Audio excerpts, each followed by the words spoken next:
Summi Pontificatus 40 años de consagración del género humano al Sagrado Corazón de Jesús.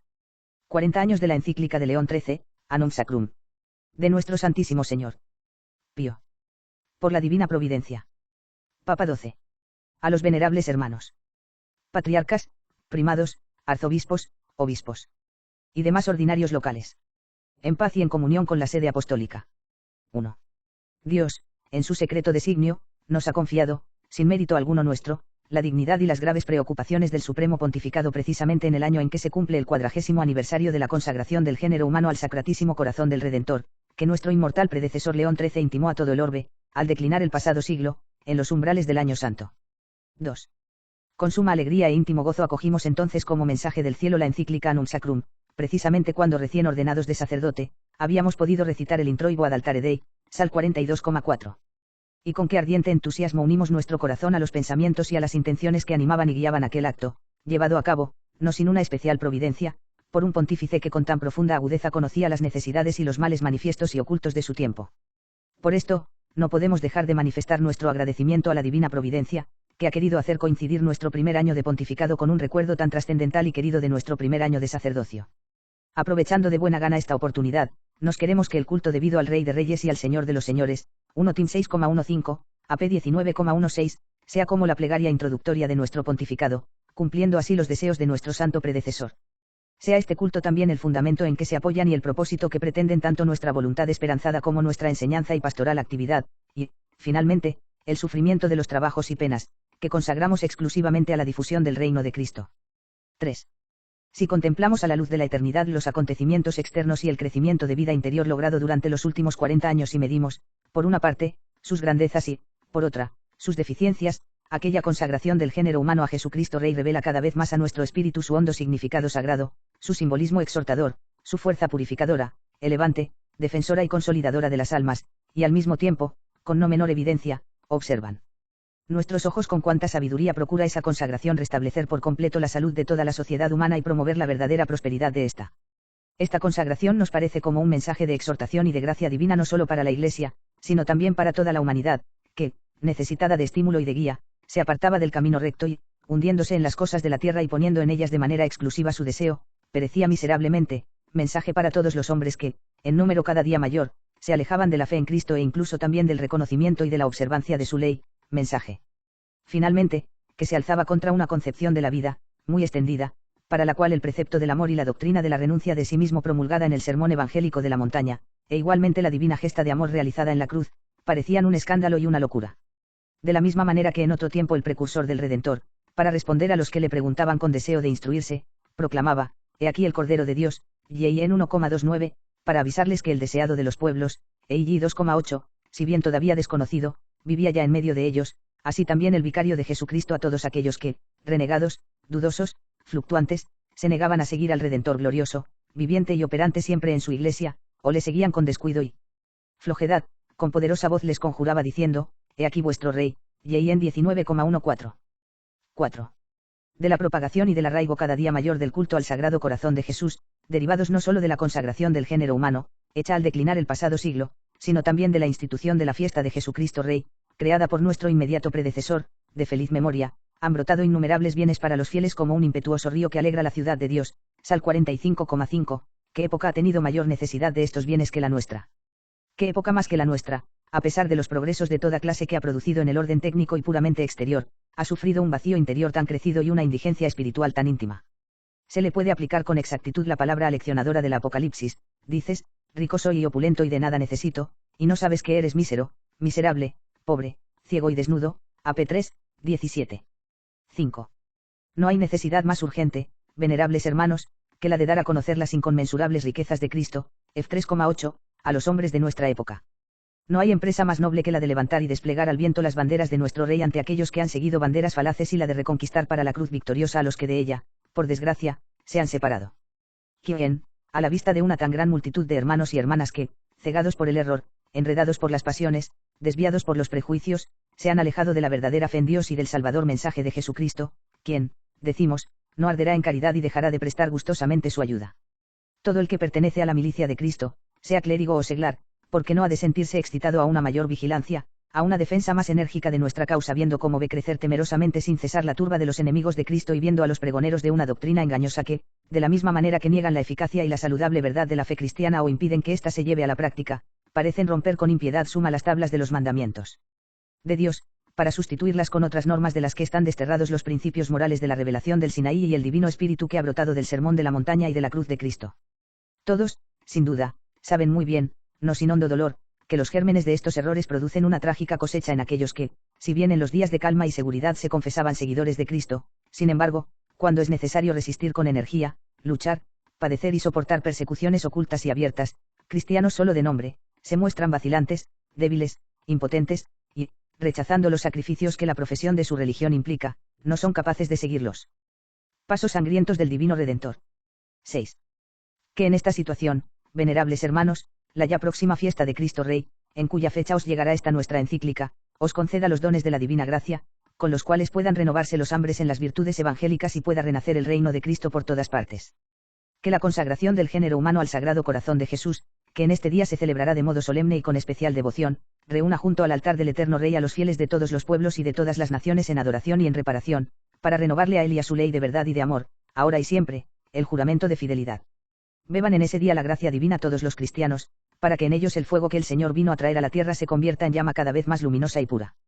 Sea día de gracia también para los tibios, los cansados, los hastiados, y renueven así todos ellos la integridad y la fortaleza de su espíritu.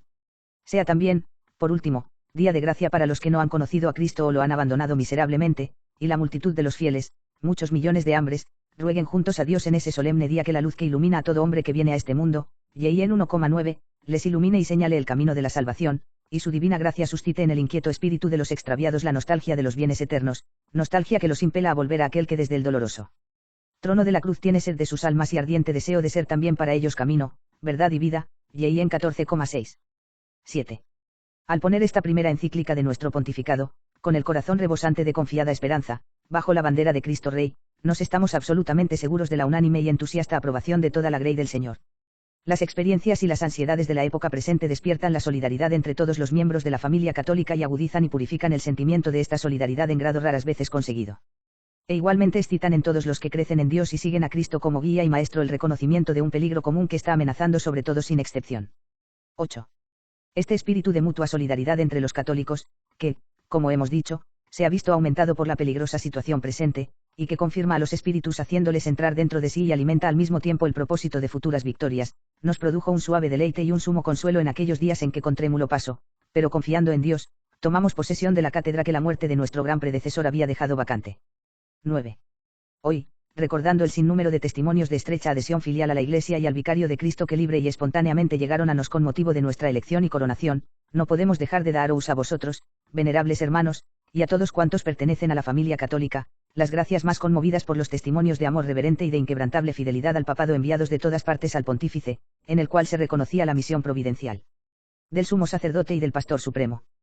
Porque estas manifestaciones no estaban dirigidas a nuestra humilde persona, sino únicamente al alto y grave oficio a cuyo cumplimiento el Señor nos llamaba.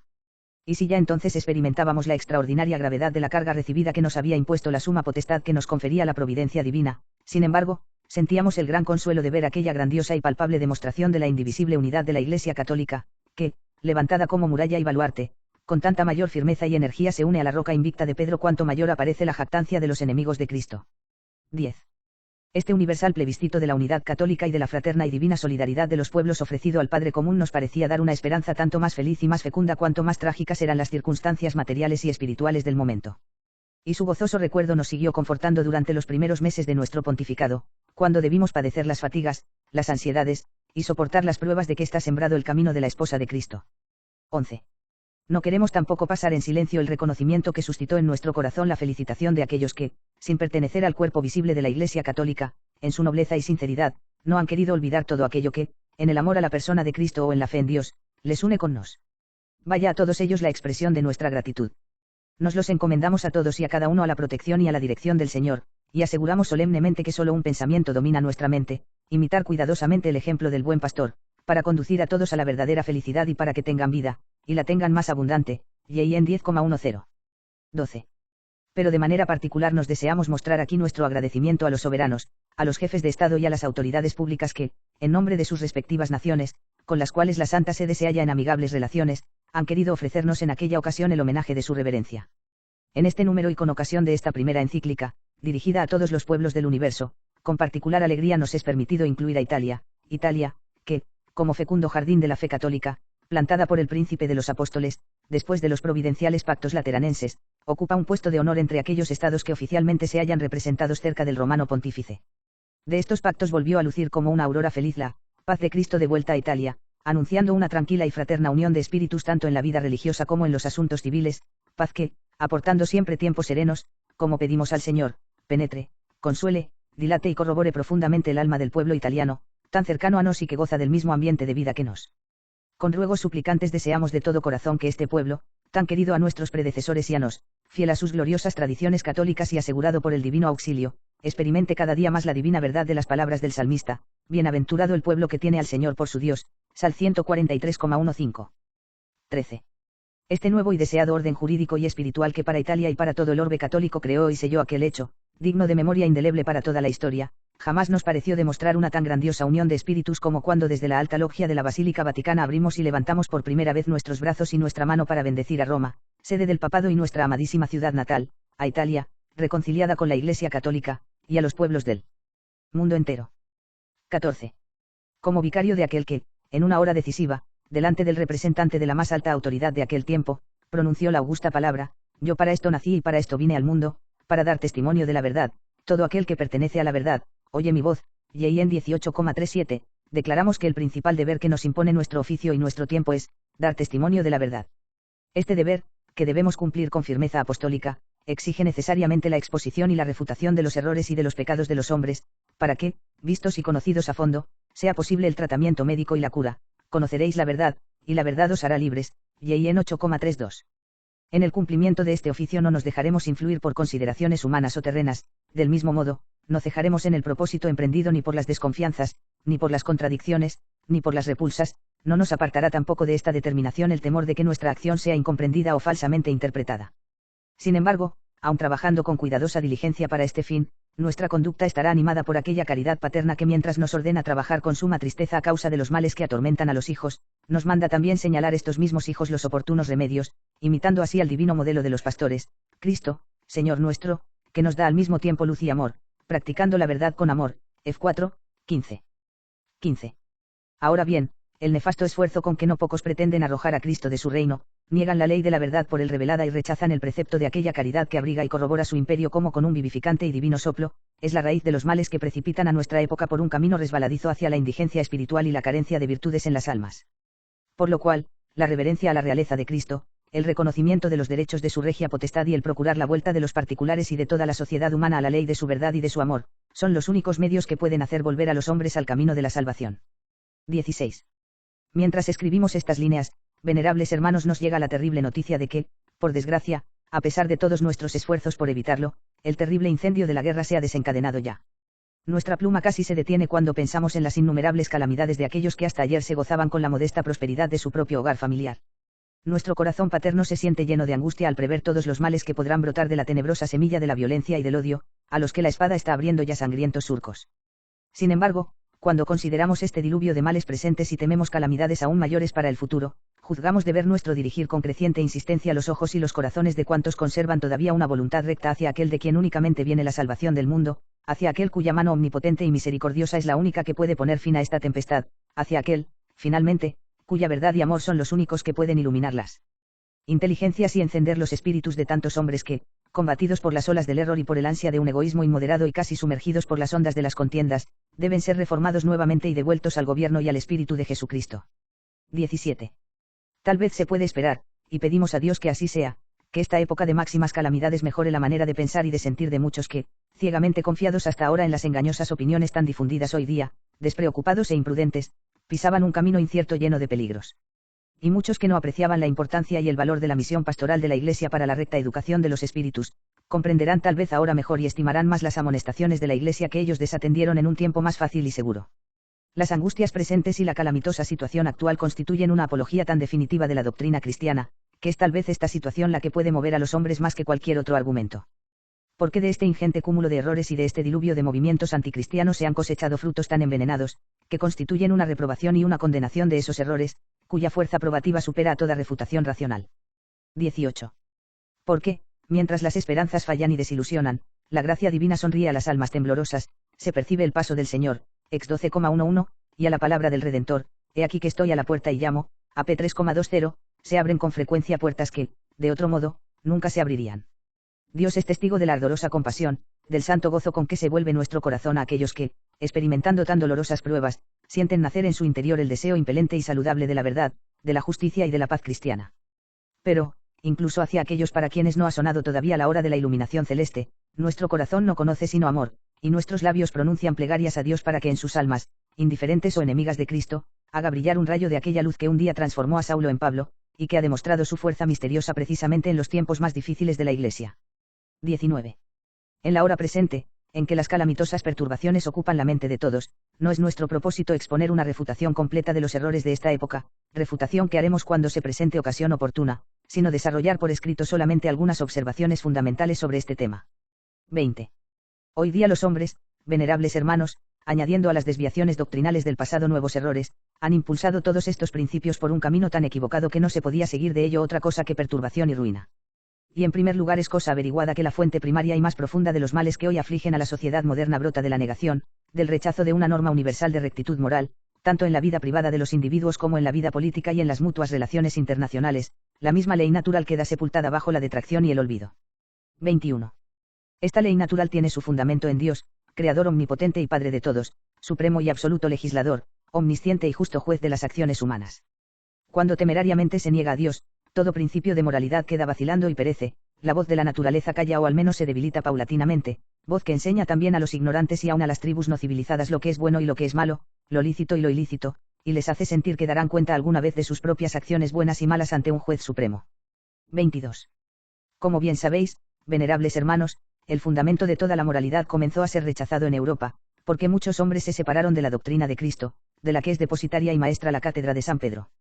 Esta doctrina dio durante siglos tal cohesión y tal formación cristiana a los pueblos de Europa, que estos, educados, ennoblecidos y civilizados por la cruz, llegaron a tal grado de progreso político y civil, que fueron para los restantes pueblos y continentes maestros de todas las disciplinas.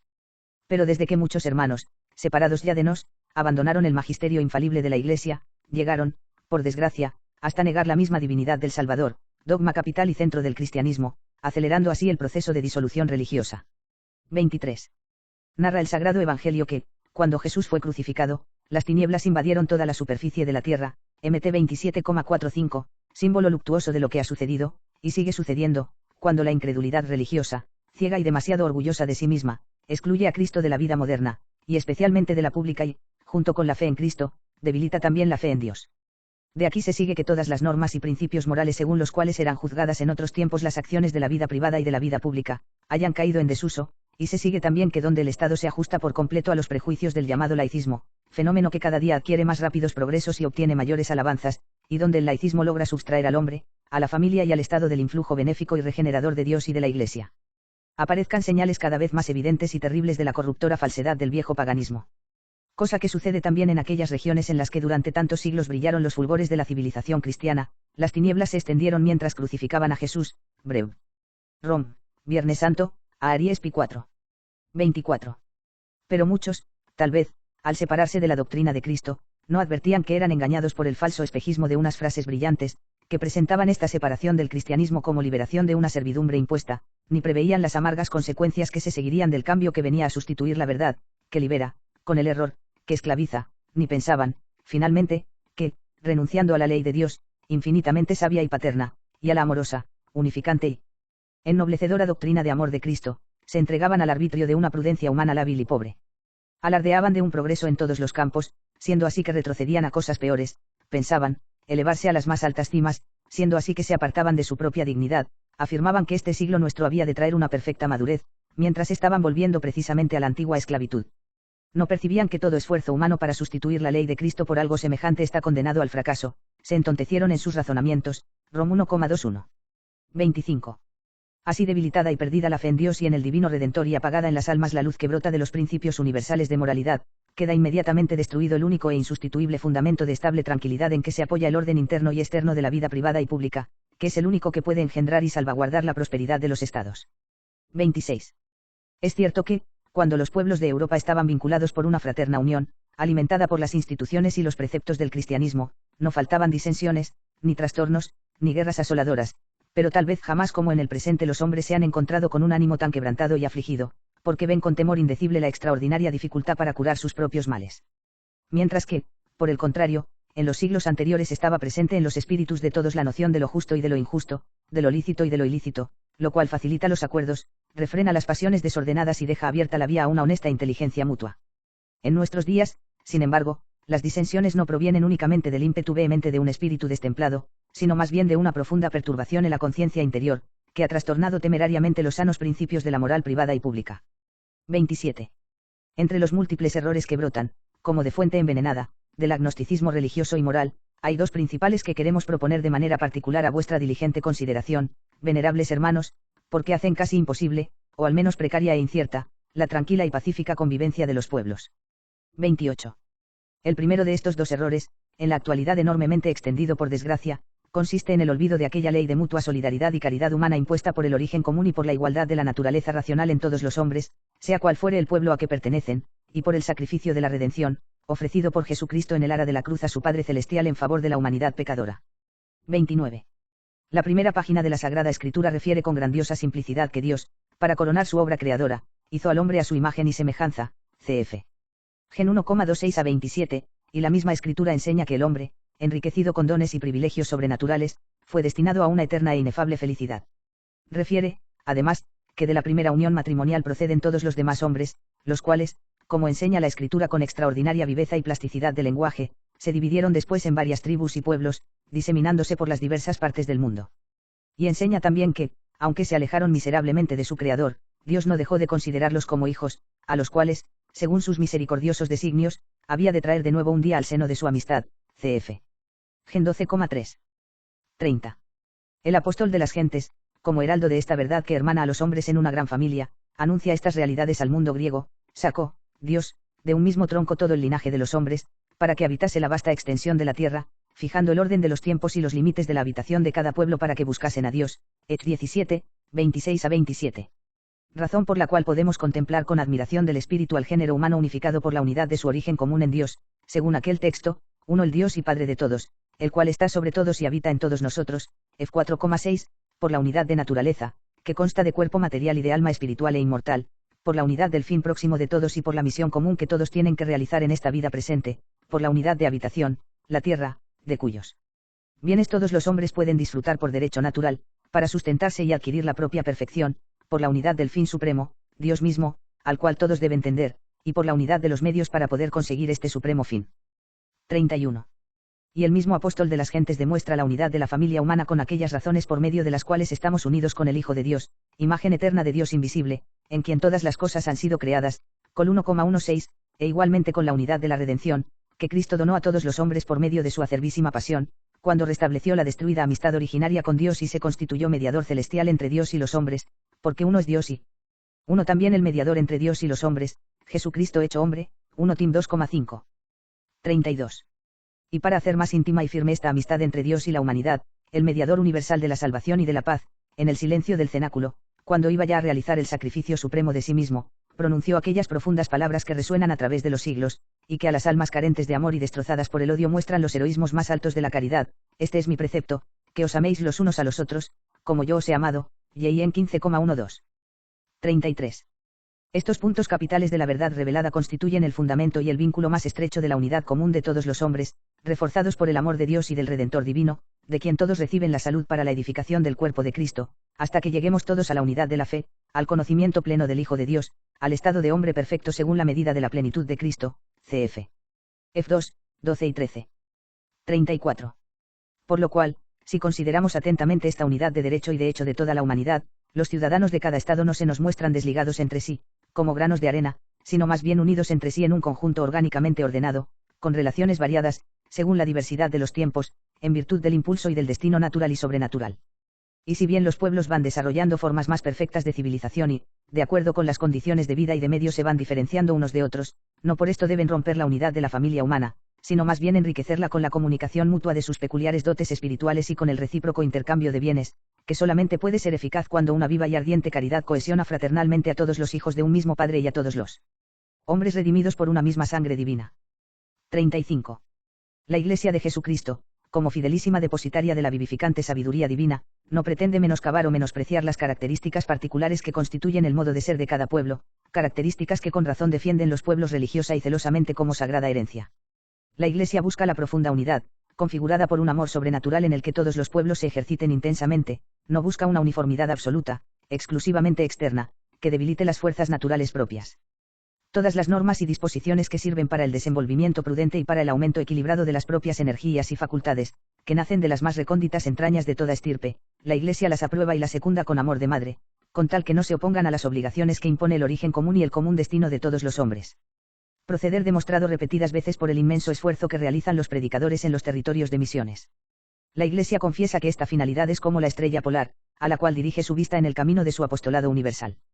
Estos predicadores de la palabra divina, con un sinnúmero de investigaciones realizadas a lo largo de los siglos con ingente trabajo y suma consagración, procuraron conocer a fondo la civilización y las instituciones de los pueblos más diversos y cultivar y favorecer sus cualidades espirituales para que el Evangelio de Cristo obtuviera allí con mayor facilidad frutos más abundantes.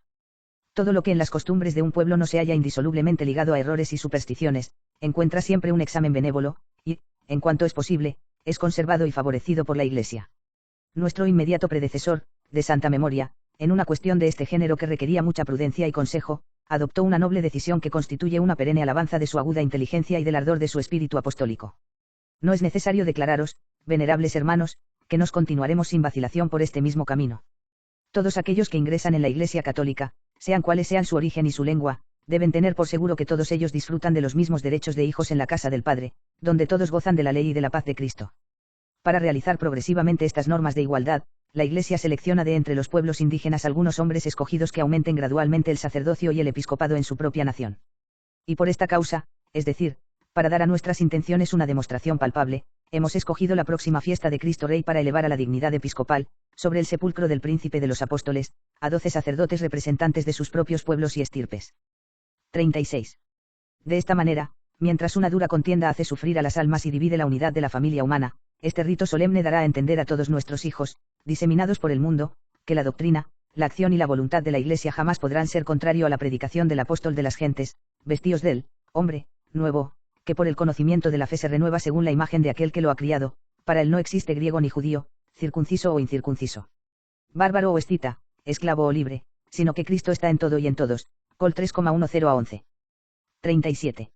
Juzgamos necesaria aquí una advertencia, la conciencia de una universal solidaridad fraterna, que la doctrina cristiana despierta y favorece, no se opone al amor, a la tradición y a las glorias de la propia patria, ni prohíbe el fomento de una creciente prosperidad y la legítima producción de los bienes necesarios, porque la misma doctrina nos enseña que en el ejercicio de la caridad existe un orden establecido por Dios, según el cual se debe amar más intensamente y se debe ayudar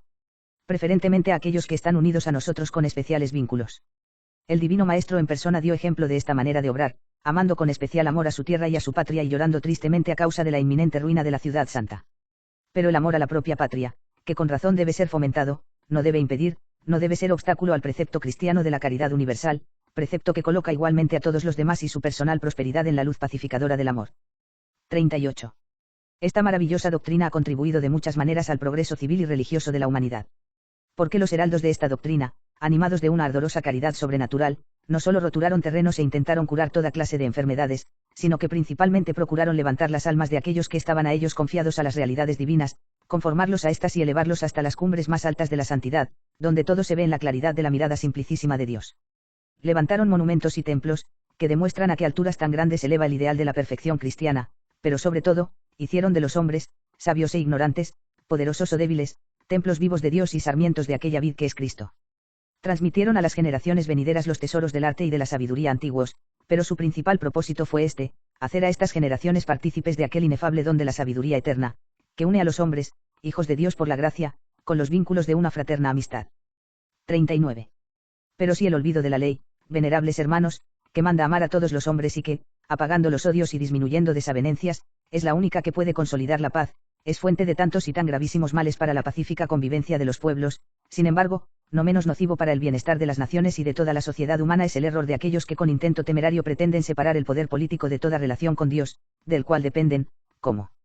de causa primera y de supremo Señor, tanto los individuos como las sociedades humanas, tanto más cuanto que desligan el poder político de todas aquellas normas superiores que brotan de Dios como fuente primaria y atribuyen a ese mismo poder una facultad ilimitada de acción entregándola exclusivamente al lábil y fluctuante capricho o a las meras exigencias configuradas por las circunstancias históricas y por el logro de ciertos bienes particulares. 40. Despreciada de esta manera la autoridad de Dios y el imperio de su ley, se sigue forzosamente la usurpación por el poder político de aquella absoluta autonomía que es propia exclusivamente del supremo hacedor, y la elevación del Estado o de la comunidad social, puesta en el lugar del mismo Creador, como fin supremo de la vida humana y como norma suprema del orden jurídico y moral, prohibiendo así toda apelación a los principios de la razón natural y de la conciencia cristiana. 41. No ignoramos, es verdad, que los principios erróneos de esta concepción no siempre ejercen absolutamente su influjo en la vida moral, cosa que sucede principalmente cuando la tradición de una vida cristiana, de la que se han nutrido durante siglos los pueblos, ha echado, aunque no se advierta, hondas raíces en las almas. A pesar de lo cual, hay que advertir con insistente diligencia la esencial insuficiencia y fragilidad de toda norma de vida social que se apoye sobre un fundamento exclusivamente humano, se inspire en motivos meramente terrenos y haga consistir toda su fuerza eficaz en la sanción de una autoridad puramente externa. 42. Donde se rechaza la dependencia del derecho humano respecto del derecho divino, donde no se apela más que a una apariencia incierta y ficticia de autoridad terrena y se reivindica una autonomía jurídica regida únicamente por razones utilitarias, no por una recta moral, allí el mismo derecho humano pierde necesariamente, en el agitado quehacer de la vida diaria, su fuerza interior sobre los espíritus, fuerza sin la cual el derecho no puede exigir de los ciudadanos el reconocimiento debido ni los sacrificios necesarios. 43. Bien es verdad que a veces el poder público, aunque apoyado sobre fundamentos tan débiles y vacilantes, puede conseguir por casualidad y por la fuerza de las circunstancias, ciertos éxitos materiales que provocan la admiración de los observadores superficiales, pero llega necesariamente el momento en que aparece triunfante aquella ineluctable ley que tira por tierra todo cuanto se ha construido velada o manifiestamente sobre una razón totalmente desproporcionada, esto es, cuando la grandeza del éxito externo alcanzado no responde en su vigor interior a las normas de una sana moral. Desproporción que aparece por fuerza siempre que la autoridad política desconoce o niega el dominio del legislador supremo, que, al dar a los gobernantes el poder, les ha señalado también los límites de este mismo poder. 44. Porque el poder político, como sabiamente enseña en la encíclica Immortale Dei nuestro predecesor León XIII, de piadosa memoria, ha sido establecido por el Supremo Creador para regular la vida pública según las prescripciones de aquel orden inmutable que se apoya y es regido por principios universales, para facilitar a la persona humana, en esta vida presente, la consecución de la perfección física, intelectual y moral, y para ayudar a los ciudadanos a conseguir el fin sobrenatural, que constituye su destino supremo. 45. El Estado, por tanto, tiene esta noble misión, reconocer, regular y promover en la vida nacional las actividades y las iniciativas privadas de los individuos, dirigir convenientemente estas actividades al bien común, el cual no puede quedar determinado por el capricho de nadie ni por la exclusiva prosperidad temporal de la sociedad civil, sino que debe ser definido de acuerdo con la perfección natural del hombre, a la cual está destinado el Estado por el Creador como medio y como garantía. 46. El que considera el Estado como fin al que hay que dirigirlo todo y al que hay que subordinarlo todo, no puede dejar de dañar y de impedir la auténtica y estable prosperidad de las naciones. Esto sucede lo mismo en el supuesto de que esta soberanía ilimitada se atribuya al Estado como mandatario de la nación, del pueblo o de una clase social, que en el supuesto de que el Estado se apropie por sí mismo esa soberanía, como dueño absoluto y totalmente independiente. 47. Porque, si el Estado se atribuye y apropia las iniciativas privadas, estas iniciativas, que se rigen por múltiples normas peculiares y propias, que garantizan la segura consecución del fin que les es propio, pueden recibir daño, con detrimento del mismo bien público, por quedar arrancadas de su recta ordenación natural, que es la actividad privada responsable. 48. De esta concepción teórica y práctica puede surgir un peligro, considerar la familia, fuente primera y necesaria de la sociedad humana, y su bienestar y crecimiento, como institución destinada exclusivamente al dominio político de la nación, y se corre también el peligro de olvidar que el hombre y la familia son, por su propia naturaleza, anteriores al Estado, y que el Criador dio al hombre y a la familia peculiares derechos y facultades y le señaló una misión, que responde a inequívocas exigencias naturales. 49. Según esta concepción política, la educación de las nuevas generaciones no pretende un desarrollo equilibrado y armónico de las fuerzas físicas, intelectuales y morales, sino la formación unilateral y el fomento excesivo de aquella virtud cívica que se considera necesaria para el logro del éxito político, por lo cual son menos cultivadas las virtudes de la nobleza, de la humanidad y del respeto, como si éstas deprimiesen la gallarda fortaleza de los temperamentos jóvenes. 50.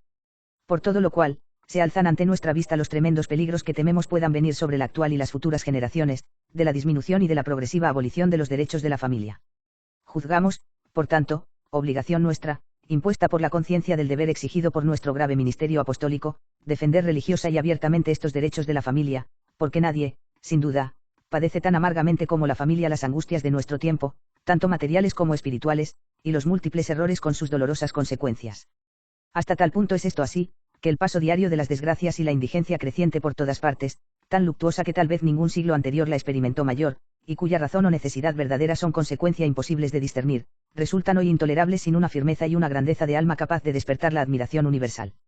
Los que, por el ministerio pastoral que desempeñan, ven los repliegues íntimos de la conciencia y pueden conocer las lágrimas ocultas de las madres, el callado dolor de los padres y las innumerables amarguras, de las que ninguna estadística pública habla ni puede hablar, ven con mirada hondamente preocupada el crecimiento cada día mayor de este cúmulo de sufrimientos, y saben muy bien que las tenebrosas fuerzas de la impiedad, cuya única finalidad es, abusando de la dura situación, la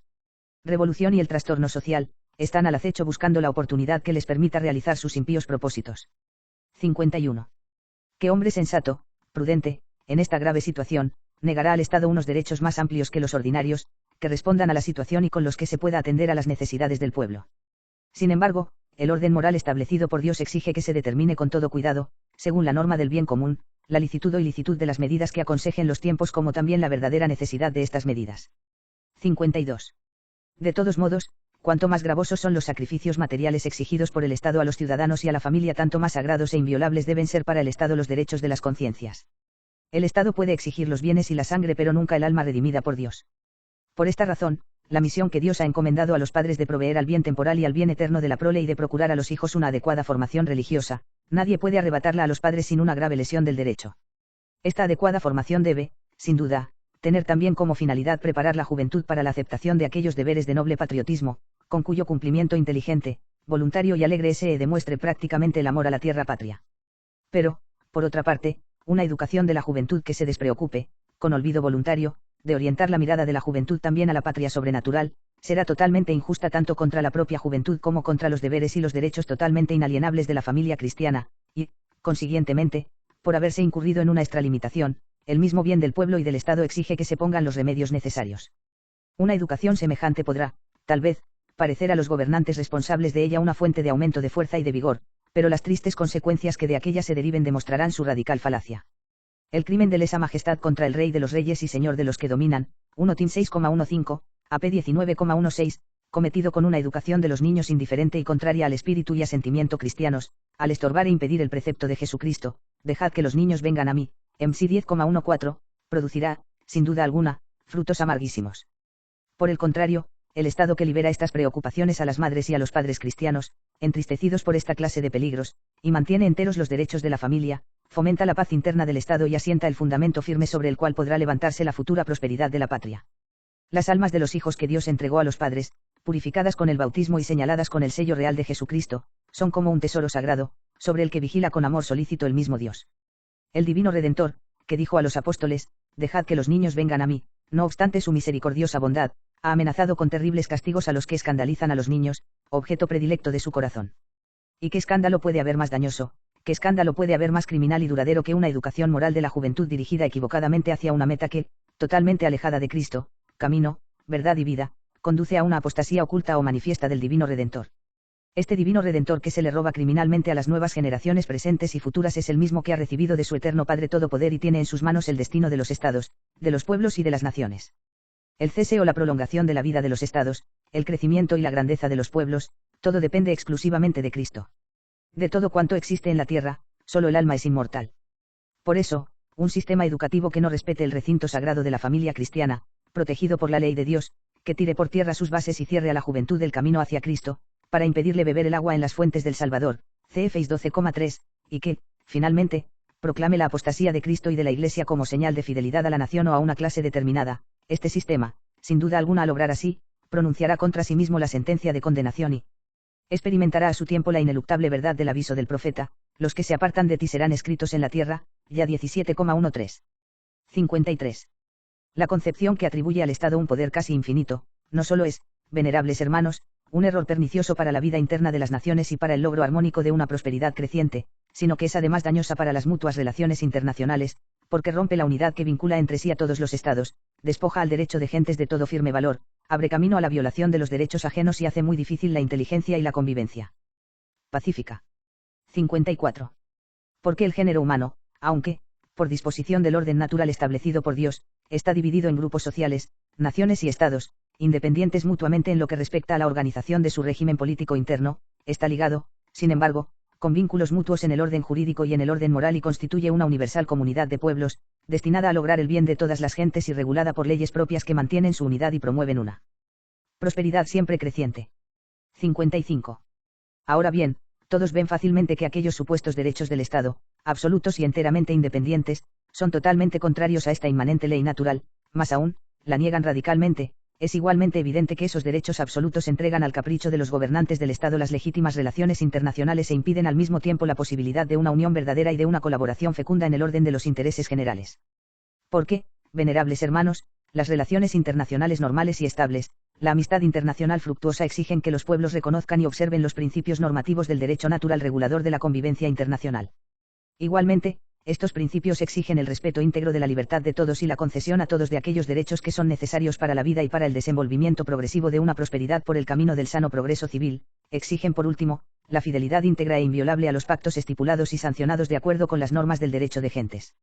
56.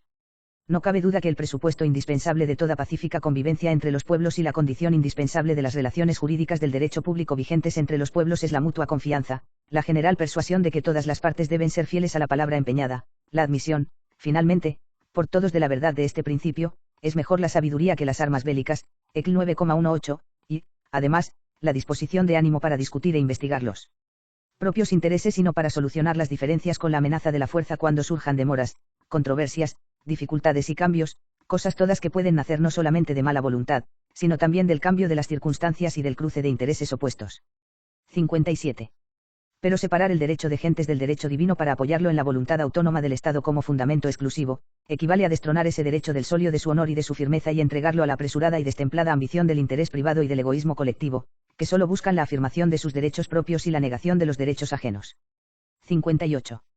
Hay que afirmar, es cierto, que, con el transcurso del tiempo y el cambio sustancial de las circunstancias, no previstas y tal vez imprevisibles al tiempo de la estipulación, un tratado entero o alguna de sus cláusulas pueden resultar o pueden parecer injustas, o demasiado gravosas, o incluso inaplicables para alguna de las partes contratantes.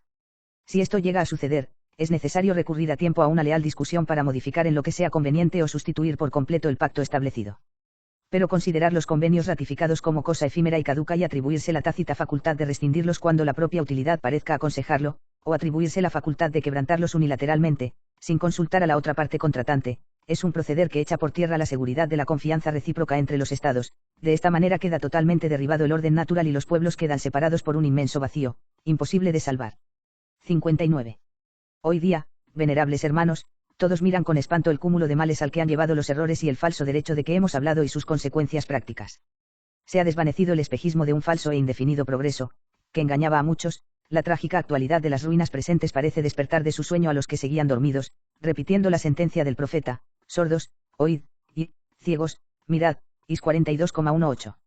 Lo que externamente parecía ordenado, en realidad no era otra cosa que una perturbación general invasora de todo, perturbación que ha alcanzado a las mismas normas de la vida moral, una vez que éstas, separadas de la majestad de la ley divina, han contaminado todos los campos de la actividad humana. Pero dejemos ahora el pasado y volvamos los ojos hacia ese porvenir que, según las promesas de aquellos que tienen en sus manos los destinos de los pueblos, cuando cesen los sangrientos conflictos presentes, traerá consigo una nueva organización, fundada en la justicia y en la prosperidad.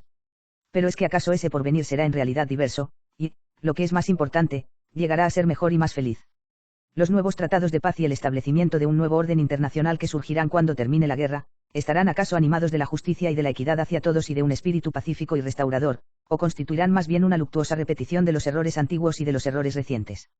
Es totalmente vano, es engañoso, y la experiencia lo demuestra, poner la esperanza de un nuevo orden exclusivamente en la conflagración bélica y en el desenlace final de esta.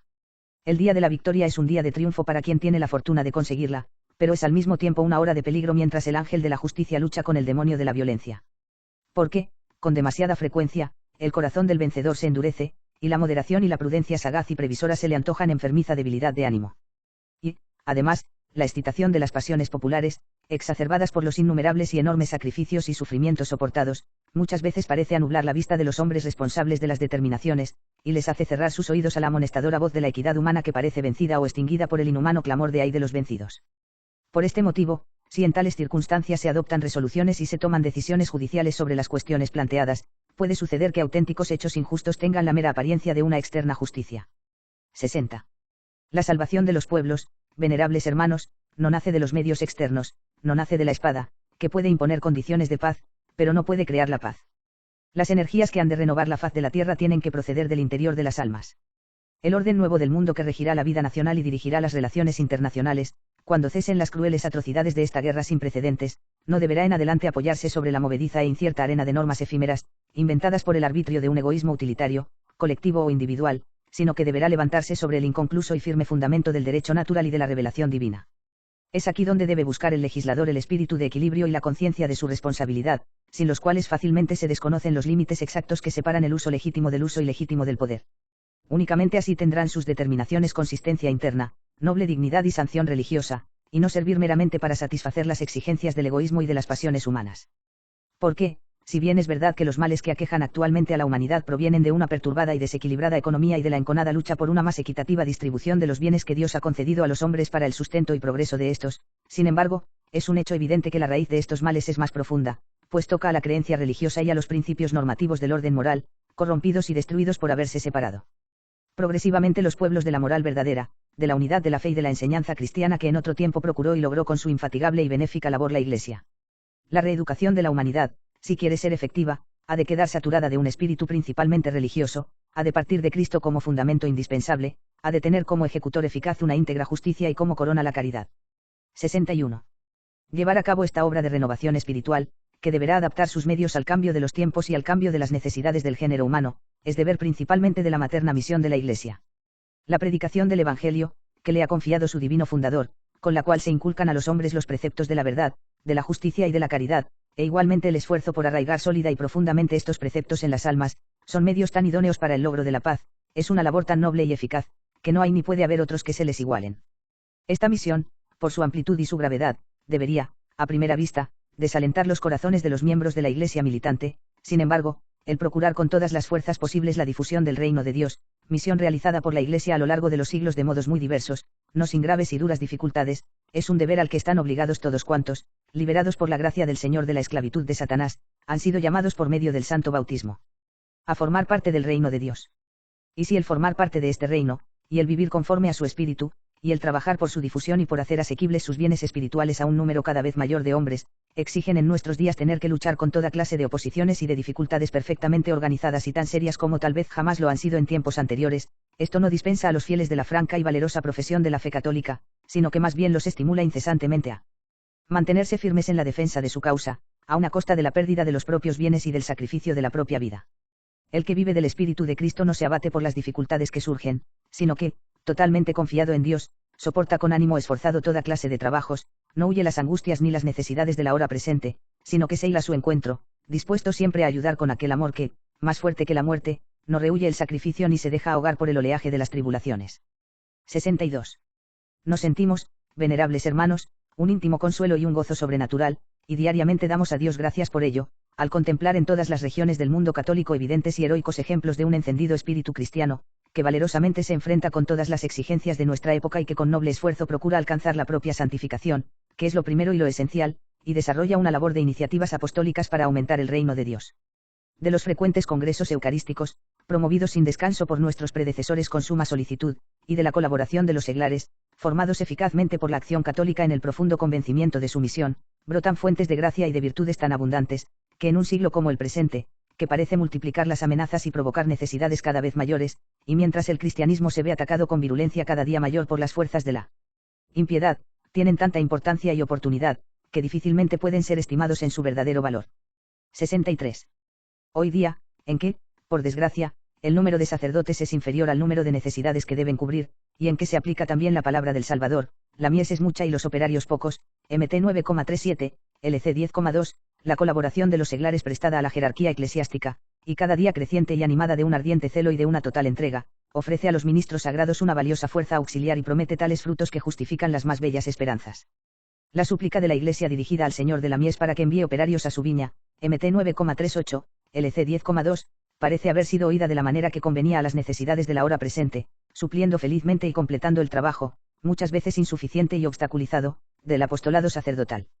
Grupos fervorosos de hombres y mujeres, de jóvenes de ambos sexos, obedientes a la voz del sumo pontífice y a las normas de sus respectivos obispos, se consagran con todo el ardor de su espíritu a las obras del apostolado, para devolver a Cristo las masas populares, que, por desgracia, se habían alejado de él. A ellos vayan dirigidos, en este momento tan grave para la Iglesia y para la humanidad, nuestro saludo paterno, nuestro sentido agradecimiento, y sepan que nos le seguimos con paterna y confiada esperanza. Ellos, que siguen con amor la bandera de Cristo Rey y le han consagrado su persona, su vida y su obra, pueden apropiarse justamente las palabras del salmista: yo consagro mis obras al Rey, Sal 44,1, y no solo con la oración, sino también con las obras procuran realizar la venida del reino de Dios. En todas las clases y categorías sociales, esta colaboración de los seglares con el sacerdocio encierra valiosas energías, a las que está confiada una misión, que los corazones nobles y fieles no pueden desear más alta y consoladora. Este trabajo apostólico, realizado según el espíritu y las normas de la Iglesia, consagra al seglar como ministro de Cristo, en el sentido que San Agustín explica de esta manera: cuando oís, hermanos, decir al Señor, ¿dónde estoy yo?, allí estará también mi ministro, no penséis únicamente en los obispos y clérigos santos. También vosotros, a vuestra manera, sed ministros de Cristo, viviendo bien, haciendo limosna, predicando a cuantos podáis su nombre y su doctrina, para que cada uno, aun el padre de familia, reconozca en este nombre que debe un amor paterno a su familia.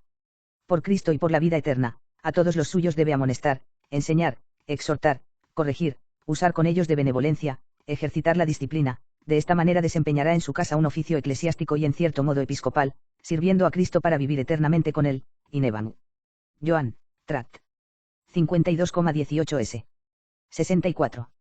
Hay que advertir aquí que la familia tiene una parte muy principal en el fomento de esta colaboración de los seglares, tan importante, como hemos dicho, en nuestros tiempos, porque el gobierno equilibrado de la familia ejerce un influjo extraordinario en la formación espiritual de los hijos. Mientras en el hogar doméstico brille la llama sagrada de la fe cristiana y los padres imbuyan con esta fe las almas de los hijos, no hay duda alguna que nuestra juventud estará siempre dispuesta a reconocer prácticamente la realeza de Jesucristo y a oponerse valiente y virilmente a todos cuantos intenten desterrar al Redentor de la sociedad humana y profanar sacrílegamente sus sagrados derechos. Donde se cierran las iglesias, donde se quitan de las escuelas y de la enseñanza la imagen de Jesús crucificado, queda el hogar familiar como el único refugio impenetrable de la vida cristiana, preparado providencialmente por la benignidad divina. Damos infinitas gracias a Dios al ver el número innumerable de familias que cumplen esta misión con una fidelidad que no se deja amedrentar ni por los ataques ni por los sacrificios. Un poderoso ejército de jóvenes de ambos sexos, aun en aquellas regiones en las que la fe en Cristo implica una persecución inicua y toda clase de sufrimientos, permanece impávido junto al trono del Redentor con una fortaleza tan segura que hace recordar los heroicos ejemplos del martirologio cristiano.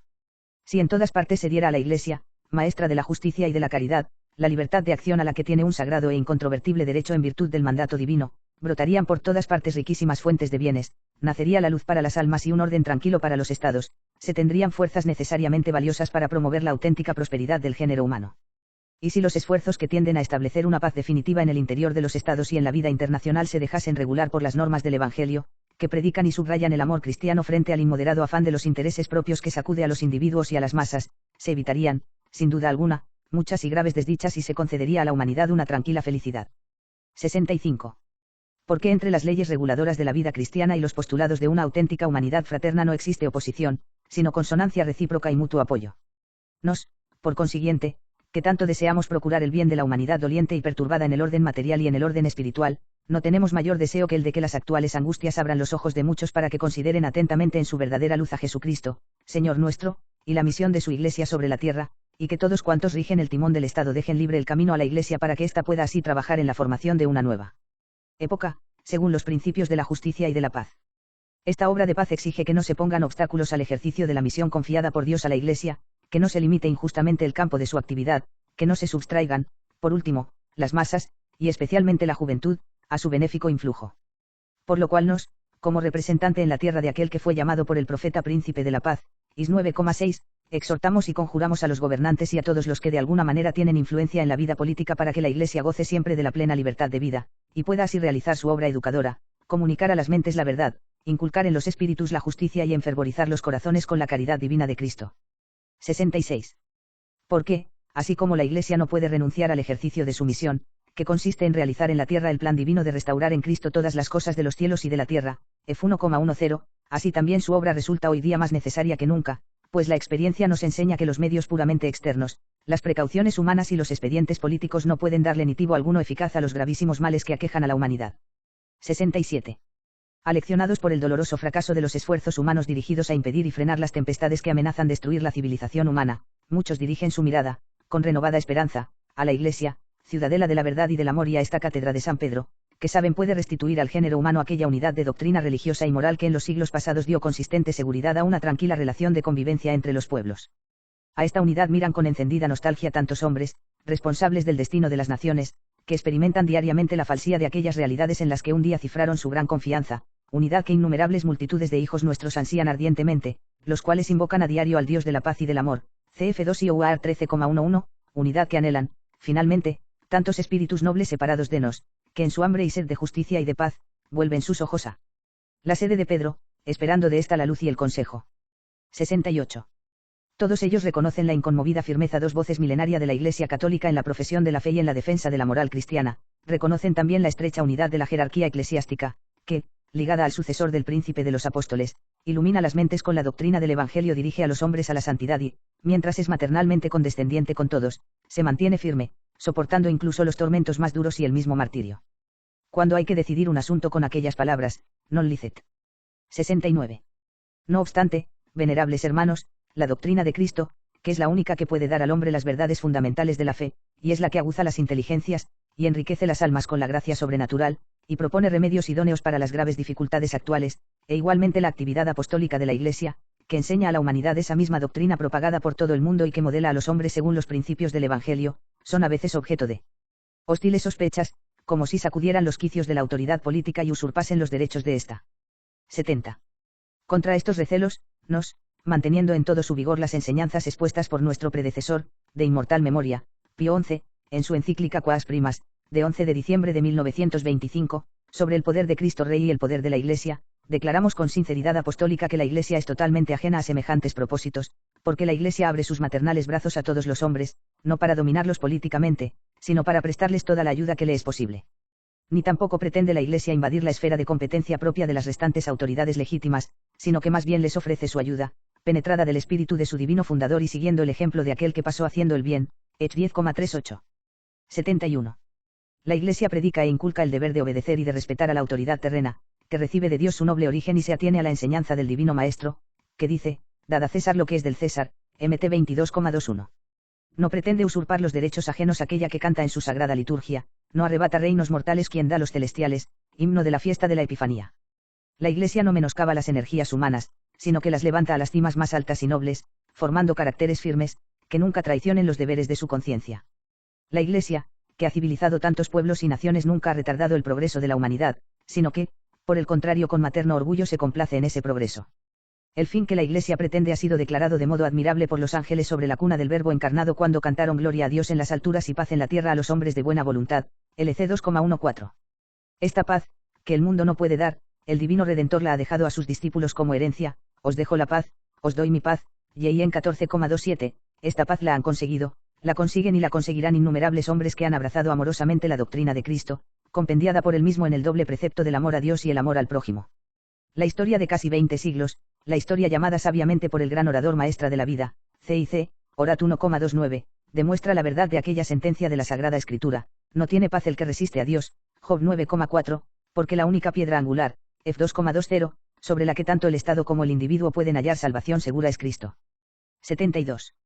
Ahora bien, como la Iglesia está fundada sobre esta piedra angular, por esto las potencias adversarias nunca podrán destruirla, nunca podrán debilitarla, portae inferi non praevalebunt, Mt 16,18, las luchas internas y externas contribuyen más bien a acrecentar su fuerza, sus virtudes y, al mismo tiempo, le proporcionan la corona gloriosa de nuevas victorias.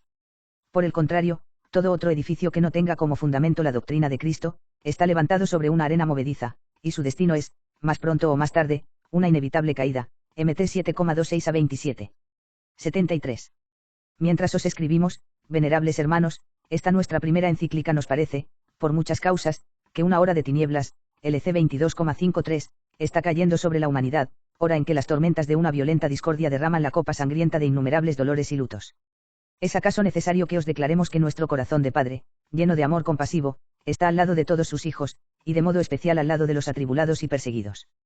Porque, aunque los pueblos arrastrados por el trágico torbellino de la guerra hasta ahora solo sufren tal vez los comienzos de los dolores, MT 24,8, sin embargo, reina ya en innumerables familias la muerte y la desolación, el lamento y la miseria. La sangre de tantos hombres, incluso de no combatientes, que han perecido levanta un fúnebre llanto, sobre todo desde una amada nación, Polonia, que por su tenaz fidelidad a la Iglesia y por sus méritos en la defensa de la civilización cristiana, escritos con caracteres indelebles en los fastos de la historia, tiene derecho a la compasión humana y fraterna de todo el mundo, y, confiando en la Virgen Madre de Dios, Auxilium Christianorum, espera el día deseado en que pueda salir salva de la tormenta presente, de acuerdo con los principios, de una paz sólida y justa. 74. Lo que ha sucedido hace poco y está sucediendo también en estos días, se presentaba ya a nuestros ojos como una visión anticipada cuando, no habiendo desaparecido todavía la última esperanza de conciliación, hicimos todo lo posible, en la medida que nos sugerían nuestro ministerio apostólico y los medios de que disponíamos, para impedir el recurso a las armas y mantener abierto el camino de una solución honrosa para las dos partes. Convencidos como estábamos de que al uso de la fuerza por una parte se respondería con el recurso a las armas por la otra, consideramos entonces obligación de nuestro apostólico ministerio y del amor cristiano hacer todas las gestiones posibles para evitar a la humanidad entera y a la cristiandad los horrores que se seguirían de una conflagración mundial, aun temiendo que la manifestación de nuestras intenciones y nuestros fines fuese mal interpretada. Pero nuestras amonestaciones, si bien fueron escuchadas con respetuosa atención, no fueron, sin embargo, obedecidas. Y mientras nuestro corazón de pastor mira dolorido y preocupado la gravedad de la situación, se presenta ante nuestra vista la imagen del buen pastor, y, tomando sus propias palabras, nos juzgamos obligados a repetir en su nombre a la humanidad entera aquel lamento: si hubieses conocido lo que te conducía a la paz, pero ahora está oculto a tus ojos. LC 19,42. 75. En medio de un mundo que actualmente es tan contrario a la paz de Cristo en el reino de Cristo, la Iglesia y sus fieles experimentan unas dificultades que rara vez conocieron en su larga historia de luchas y contradicciones. Pero los que precisamente en tiempos tan difíciles permanecen firmes en su fe y tienen un corazón inquebrantable, saben que Cristo Rey está en la hora de la prueba, que es la hora de la fidelidad, más cerca que nunca de nosotros. Consumida por la tristeza de tantos hijos suyos que sufren males innumerables, pero sostenida por la firme fortaleza que proviene de las promesas divinas, la esposa de Cristo, en medio de sus sufrimientos, avanza al encuentro de amenazadoras tempestades. Sabe la Iglesia que la verdad que ella anuncia y el amor que ella enseña y pone en práctica serán los mejores estímulos y los mejores medios que tendrán a su alcance los hombres de buena voluntad en la reconstrucción de un nuevo orden nacional e internacional establecido según la justicia y el amor, una vez que la humanidad, cansada del camino del error, haya saboreado hasta la saciedad los amargos frutos del odio y de la violencia. 76. Entretanto, venerables hermanos, hay que esforzarse porque todos, y principalmente los que sufren la calamidad de la guerra, experimenten que el deber de la caridad cristiana, quicio fundamental del reino de Cristo, no es palabra vacía, sino práctica realidad viviente. Un vasto campo de ocasiones se abre hoy día a la caridad cristiana en todas sus formas. Confiamos plenamente en que todos nuestros hijos, especialmente aquellos que se ven libres del azote de la guerra, imitando al divino samaritano, aliviarán en la medida de sus fuerzas a todos los que, por ser víctimas de la guerra, tienen derecho especial no solo a la compasión, sino también al socorro. 77. La Iglesia Católica, Civitas Dei, cuyo rey es la verdad, cuya ley la caridad, cuya medida la eternidad, S. Agustín, Epex Vidos ad Marcellinum, C3N17, predicando la verdad cristiana, exenta de errores y de contemporizaciones, y consagrándose con amor de madre a las obras de la caridad cristiana, destaca sobre el oleaje de los errores y de las pasiones como una bienaventurada visión de paz y espera el día en que la omnipotente mano de Cristo, su Rey, calme el tumulto de las tempestades y destierre el espíritu de la discordia que las ha provocado.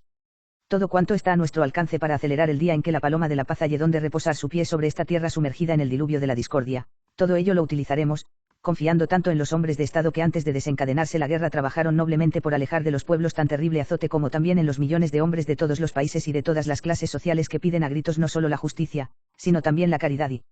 la misericordia, y confiando, finalmente y sobre todo, en Dios omnipotente, a quien diariamente dirigimos esta plegaria: a la sombra de tus alas esperaré hasta que pase la iniquidad. Sal 56,2. 78. Dios tiene un poder infinito, tiene en sus manos lo mismo la felicidad y el destino de los pueblos que las intenciones de cada hombre, y dulcemente inclina a unos y otros en la dirección que Él quiere, y hasta tal punto es esto verdad, que incluso los mismos obstáculos que se le ponen quedan convertidos por su omnipotencia en medios idóneos para modelar el curso de los acontecimientos y para enderezar las mentes y las voluntades de los hombres a sus altísimos fines. 79. Orad, pues, a Dios, venerables hermanos, orad sin interrupción, orad sobre todo cuando ofrecéis la hostia divina del amor. Orad a Dios vosotros, a quienes la valiente profesión de vuestra fe impone duros, penosos y, no raras voces, sobrehumanos sacrificios. Orad a Jesucristo vosotros, miembros pacientes y dolientes de la Iglesia, cuando Jesús viene a consolar y aliviar vuestras penas. 80. Y con un recto espíritu de mortificación y con el ejercicio de dignas obras de penitencia, no dejéis de hacer vuestras plegarias más agradables a aquel que levanta a los que caen y anima a los deprimidos, Sal 144,14, para que el Redentor misericordioso abrevie los días de la prueba y se cumplan así las palabras del Salmo, clamaron al Señor en sus tribulaciones y los libró de sus necesidades, Sal 106,13. 81. Y vosotros, cándidas legiones de niños, en quienes Jesús tiene puestas sus delicias, cuando os alimentáis con el pan de los ángeles, alzad vuestras ingenuas y puras plegarias unidas a las de toda la Iglesia. El corazón sacratísimo de Jesús, que tanto os ama, no puede en modo alguno rechazar la oración de vuestras almas inocentes. Orad todos, orad sin interrupción, sin intermisión e orate, 1 Tes 5,17. 82. Así practicaréis el precepto del Divino Maestro, el testamento sagrado de su corazón, ut omnes unam sint, y en 17,21 que todos vivan en aquella unidad de fe y de amor, a través de la cual el mundo pueda reconocer la potencia y la eficacia de la redención de Cristo y de la obra de la Iglesia, por él establecida. 83.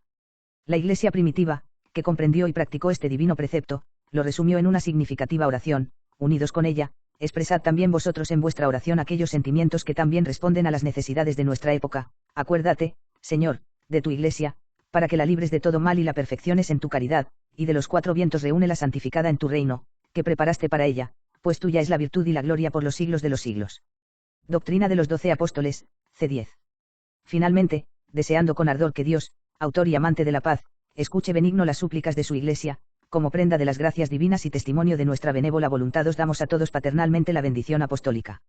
Dado en Castel Gandolfo, cerca de Roma, el 20 de octubre de 1939, año primero de nuestro pontificado. Pius pp. 12.